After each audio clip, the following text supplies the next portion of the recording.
অনেক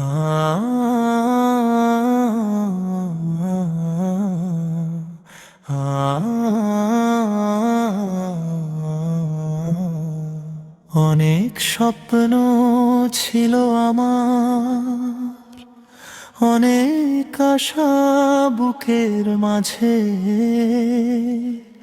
সবই যেন ভেঙে গেল এক ঝড়ের নীরব রাতে। তখন আকাশের দিকে তাকিয়ে শুধু বলেছিলাম, হে আল্লাহ, আমার নসিবে যা লিখেছেন তাতেই যেন আমার কল্যাণ থাকে। আ আ আ আ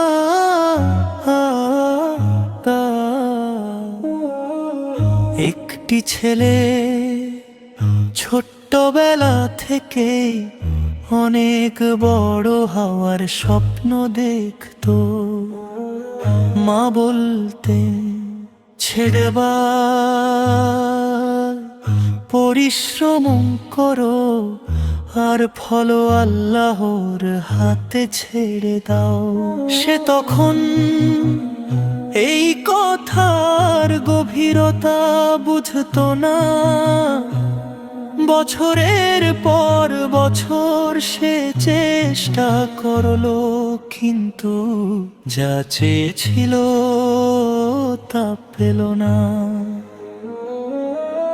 বন্ধুরা সফল হলো, সে শুধু চুপচাপ আকাশের দিকে তাকিয়ে রইল। এক রাতে সে তাহাজ্জুদের সিজদায় অশ্রু ভেজা কণ্ঠে বলল, হে রব, আমি কি এতটাই অযোগ্য, নাকি আপনি আমার জন্য আরো ভালো কিছু রেখে দিয়েছেন? দিন কেটে গেল, একদিন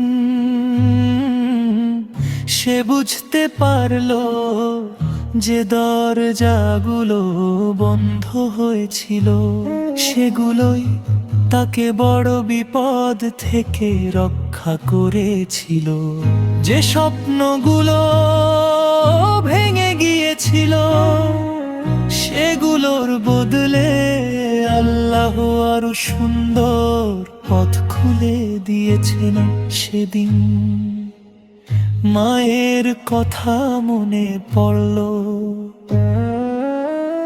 নসিবে যা আছে তা কেউ কেড়ে নিতে পারে না, আর জানি তা পৃথিবীর কেউ দিতে পারে না।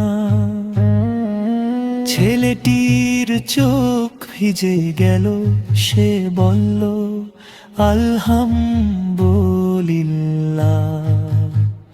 বন্ধু, কখনো নিজের নসিবকে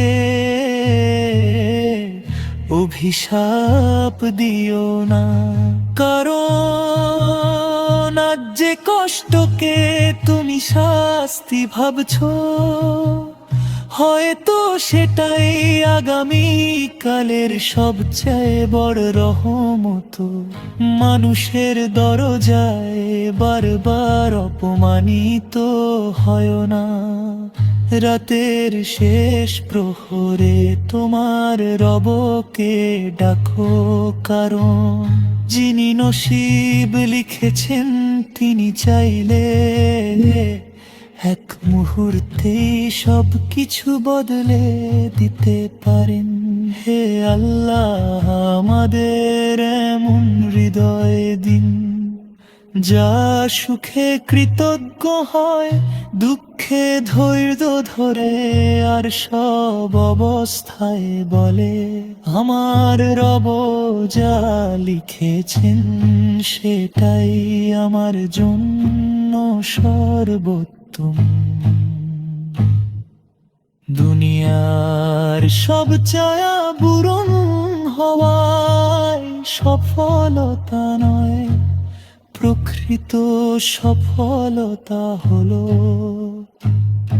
আল্লাহর ফয়সালায় সন্তুষ্ট থাকা, হালাল পথে চলা, নামাজ আঁকড়ে ধরা, আর তার রহমতের আশা কখনো না ছাড়া। হে আল্লাহ, আমাদের নসিবে ঈমান, হেদায়েত ও হালাল রিজিক, নেক আমল এবং আপনার সন্তুষ্টি লিখে দে আমাদের জন্য, যা কল্যাণকর তাই সহজ করে দিন। আর আমাদের শেষ পরিণতি ঈমানের ওপর করুন।